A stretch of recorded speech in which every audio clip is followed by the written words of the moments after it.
అశ్వ సంవత్సరంలో కైలాస యాత్ర Shri Gayatri tours and travels 8977349696. ఓం శ్రీ గురుభ్యో నమః. హరి ఓం. శ్రియః కాంతాయ కళ్యాణ నిధయే నిధయేర్తినాం శ్రీవేంకట నివాసాయ శ్రీనివాసాయ మంగళం. మంగళం కౌసలేంద్రాయ మహనీయ గుణాత్మనే చక్రవర్తి తనూజాయ సార్వభౌమాయ మంగళం. నమస్తే, నేను మీ కిరణ్ శర్మ. కర్కాటక రాశి వారికి శ్రీ పరాభవనామ సంవత్సరం ఉన్నటువంటి ఫలితాలు ఏమిటి? మంచి వ్యాపారం చేయాలనుకుంటున్నాను స్వామి, లేదా ఈ సంవత్సరంలో ఉద్యోగం మారాలనుకుంటున్నాను, ప్రభుత్వ ఉద్యోగం వచ్చే అవకాశం ఉందా, అలాంటి అనేక ప్రశ్నలకి సమాహారమే మన వార్షిక ఫలితాలు, గోచార ఫలితాలనే విషయాన్ని గమనించుకోండి. జన్మజాతకంలో మీరు ఎక్కువగా ప్రయోజనాన్ని పొందుకుంటారు, ఆ విషయాన్ని గమనించుకోండి. మరి కర్కాటక రాశి వారికి ఆదాయ వ్యయాలు, రాజపూజ్య అవమానం ఎలా ఉన్నో తెలుసుకుందామా? ఆదాయం 2, వ్యయం 11. గుండె గుబేలు మంది కదా అంటుంది.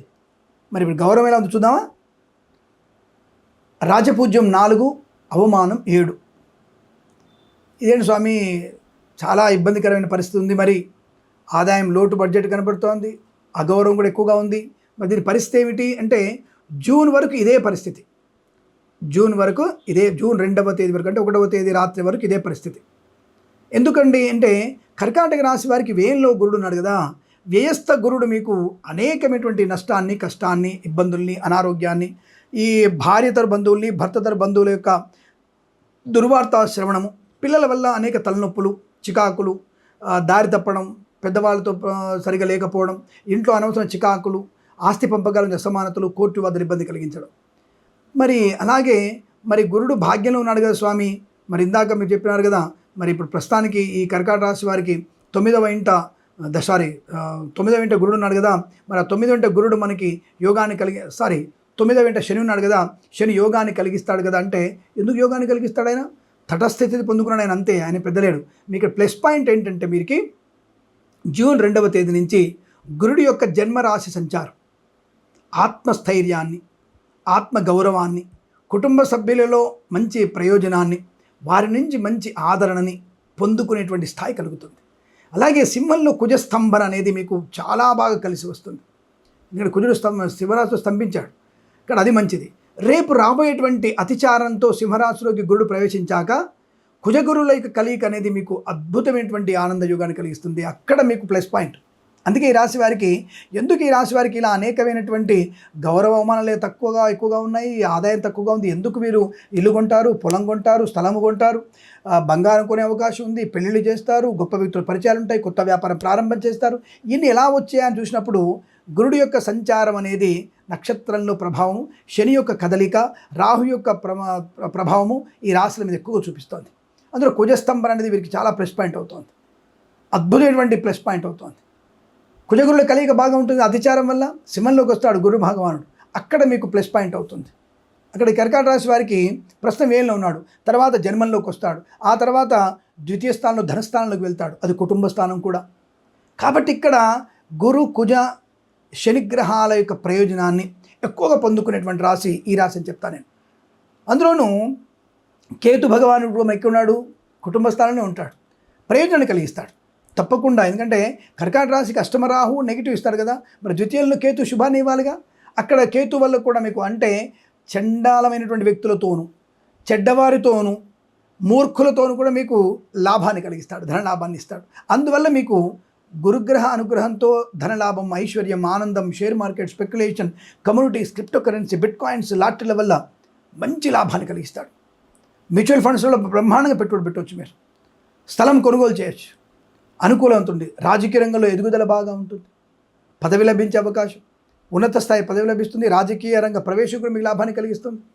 మరి కళాకారుల, క్రీడాకారులకి స్వదేశంలో, విదేశాల్లో పేరు ప్రతిష్టలు కూడా ఉంటాయి.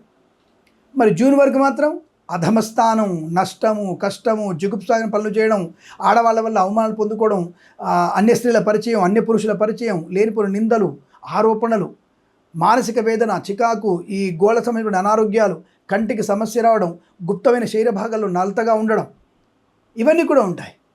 అయిన వారే కాదనడం, శత్రువుల బాధ ఎక్కువ ఉండడం, రుణపీడ ఎక్కువగా ఉండడం, ఈ అల్లుళ్ళ వల్ల, కోడళ్ళ వల్ల మానసిక వేదన, ఇవన్నీ కూడా జూన్ వరకు అబ్బో చెప్పలేని తలనొప్పులు.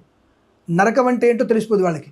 ఆ తర్వాత వీరికి స్వర్గమయ శుభయోగాలు, కోడళ్ళ వల్ల, అల్లుళ్ళ వల్ల, కూతుళ్ళ వల్ల, కొడుకుల వల్ల చాలా మంచి ప్రయోజనాలు, ఆస్తి పంపకాలు, సోదర మైత్రి, ధనయోగము, ఐశ్వర్యము, రుణ విమోచనం, రోగనాశనం, సంతాన లాభాన్ని పొందుకోవడం, సంతానం లేని వారు సంతాన యోగం, విదేశాల్లో ఉన్నతమైన విద్యాప్రాప్తి, ప్రభుత్వ ప్రవేశం, ఉద్యోగ లాభాన్ని పొందుకోవడం, పరిపూర్ణ విద్యా అభివృద్ధి ఉంది, మంచి విద్య రాణింపు కూడా ఉంటుంది.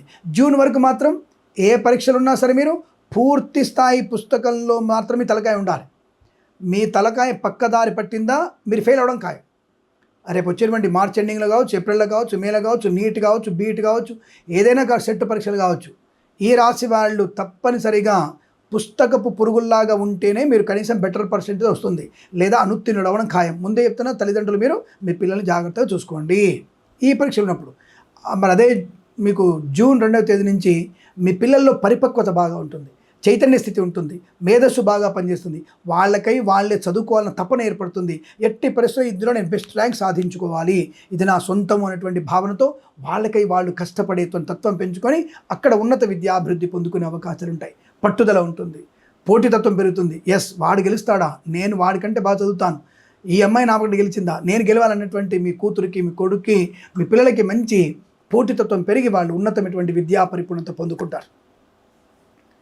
అలాగే ప్రభుత్వ ప్రవేశం ఉద్యోగంలో కూడా జూన్ వరకు ఒత్తిడి ఎక్కువగా ఉంటుంది, చాలా తీవ్రమైన ఒత్తిడి, నష్టము, కష్టము, కొంతమంది లంచాలు ఇస్తారు, పుచ్చుకోవాలని ఆ తాపత్రయం ఏర్పడుతుంది, పుచ్చుకుంటారు కూడా. కానీ మీరు అదృష్టం కొద్దీ దాని వెంట తిరిగి చేసి మీరు దాని నుంచి బయటపడతారు. ఈ లోపల వాడు వస్తాడు, హరీషా వాడు వస్తాడు, అవినీతి నిరోధక శాఖ వాళ్ళు వస్తారు, వచ్చేసి పట్టుకునే లోపల మీ దగ్గర ఏముండదు, దేవుడి దేవాల మీరు తప్పించుకుంటారు, లేదా ముప్పు తప్పదు.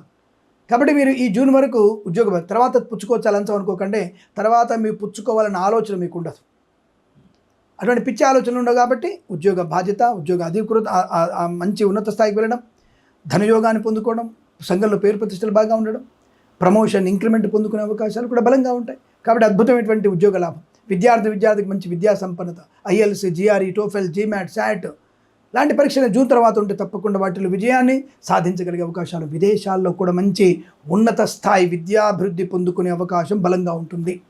మధ్యవర్తిత్వం నుంచి బయటపడే అవకాశాలు ఉన్నాయి, వాహన యోగం ఉంటుంది, డ్రైవర్లకి, పెయింటర్లకి, ఎలక్ట్రీషియన్స్ కూడా కలిసి వచ్చే అవకాశం, ఈవెంట్స్ చేసేవారు గొప్ప ఈవెంట్స్ లభించే అవకాశం.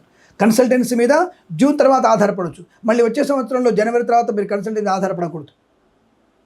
అలాగే మ్యారేజ్ బ్యూరో నుంచి మంచిగా సమాచారం వచ్చే అవకాశం ఉంటుంది, వివాహ యోగ్యత ఉంటుంది, సంతాన ప్రాప్తి ఉంటుంది, కుటుంబ సౌఖ్యము, కోర్టు వివాదాలు సమసిపోవడం, మధ్యవర్తిత్వం నుంచి బయటపడడం.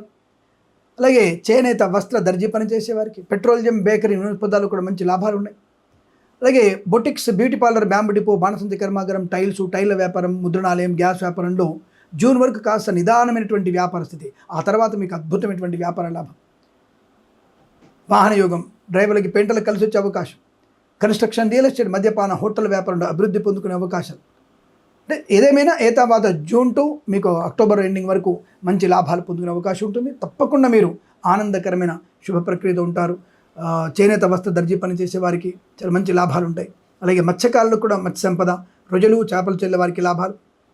అలాగే రైతన్నలకు కూడా మంచి శుభయోగాలు. మరి ఏ పంట పండిస్తే మంచిది రైతులు అంటే తప్పకుండా వీరు పొద్దుతిరుగుడు పువ్వు, అలాగే చామంతి పువ్వు లాంటివి కానీ, మల్లె పువ్వులు, మరియు గులాబీ పువ్వు లాంటివి, సంపెంగ పువ్వులు, మరియు లిల్లీ పువ్వు లాంటివి పూల వ్యాపారం బాగుంది. మరి పంటల్లో ఏ ధాన్య పంట మంచిదంటే గోధుమలు మంచిది, అలాగే మనకి తైదలు మంచిది, తర్వాత అలసందలు, బొబ్బర్లు మంచివి, తర్వాత నల్ల నువ్వులు మంచి పంటగా వీరికి లాభాన్ని పొందుకునే అవకాశాలు ఎక్కువగా ఉంటాయి. కూరగాయల విషయంలో మంచి కూరగాయలు పండించవచ్చును. కూరగాయలలో టొమాటో, దోసకాయ మీకు మంచి లాభాన్ని కలిగించే అవకాశం ఉంటుంది. రైతులకి మంచి శుభకరమైన పంట లాభాన్ని, 2 పంటలు కూడా మంచి యోగాన్ని కలిగించేటువంటి స్థితి మాత్రం చాలా బలంగా కనబడుతుంది. మొదటి పంట కన్నా 2వ పంట ఇంకొద్దిగా లాభాలు పొందుకునే అవకాశాలు బలంగా కనబడుతున్నాయి. మత్స్యకారులకి, రొయ్యలు, చేపలు చెల్లె వారికి పర్వాలేదు, మంచి శుభయోగం కనబడుతోంది.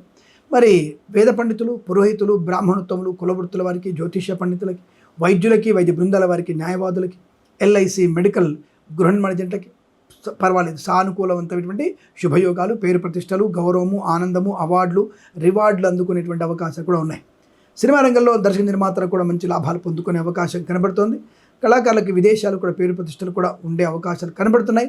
కొంచెం జాగ్రత్తగా ఈ కన్సల్టెన్సీ వాళ్ళు ఎక్కువగా ఓవర్గా నమ్మే ప్రయత్నం చేయకుండా మీకై మీరు పరిశోధన చేసుకొని అందులో వెళ్తే మంచిది.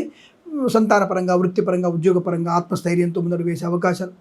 అనేకమైనటువంటి రుగ్మతల నుంచి బయటపడేటువంటి తత్వం కనబడుతుంది. ఏదేమైనా 70% ప్లస్లో 30% మైనస్గానే కనబడుతోంది. కాబట్టి ఆ విషయాన్ని గమనించుకొని తప్పకుండా మీరు ముందడుగు వేసి ఈ సంవత్సరం ప్రతి సంవత్సరం కూడా మీరు అష్టైశ్వర్య ఆనంద సిద్ధి పొందాలని కోరుకుంటూ సర్వే జన సుఖినో భవంతు. ప్రేమతో మీ కిరణ్ శర్మ.